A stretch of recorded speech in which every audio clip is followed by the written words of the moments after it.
Hello' guys, মই আজি আহিলোঁ কৰাৰকুম ব্ৰিজত আৰু কৰাৰকুম ব্ৰিজৰ অৱস্থা খুবেই বেয়া। আপোনালোকে চাই থাকক একচুৱেলিতে কৰাৰকুম ব্ৰিজত হৈছে কি। মই গোটেইখিনি দেখাবলৈ যত্ন কৰিম আৰু ইয়াত এটা ছাৰ আছে, তাক সুধিম কি হৈছে একচুৱেলিতে। পানী স্পীডৰ কাৰণে আৰু কিহৰ কাৰণে হৈছে ছাৰ? পানী যিটো ক'ত বৈ আছে এতিয়া আৰু তলত হেৰি হৈছে খনন হৈছে কিবা। অঁ, আৰু ইয়াত আৰু এটা দাদা আছে, তাক সুধিম তাৰ মতামত কি।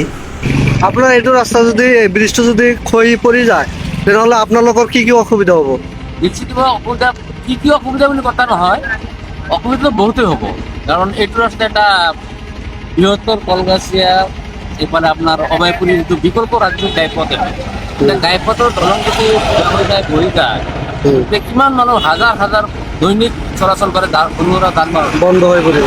আৰু একেবাৰে ওচৰতে আমাৰ এখন মেডিকেল কলেজ আছে, য'ত নেকি ডেইলি হোৱা ৰোগী যোৱা আছে।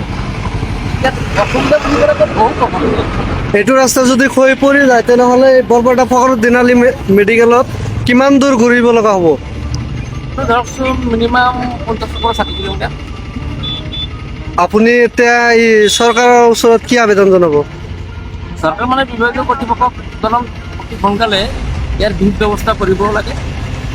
আৰু আজিকালি বৈজ্ঞানিক পদ্ধতিত যিখিনি বহি গৈছে সেইখিনি উঠাব পৰা কেপাচিটি আছে, আমি যিখিনি জানো সেই হিচাপত অতি সোনকালে ব্যৱস্থা ল'ব লাগে। ধন্যবাদ।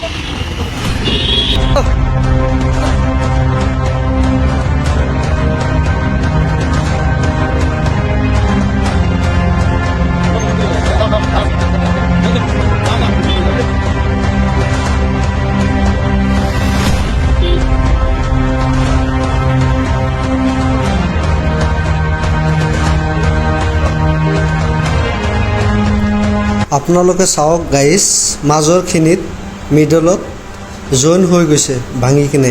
আপোনালোকে চাওক আগত কেনেকুৱা আছিল আৰু বৰ্তমান কেনেকুৱা আছে।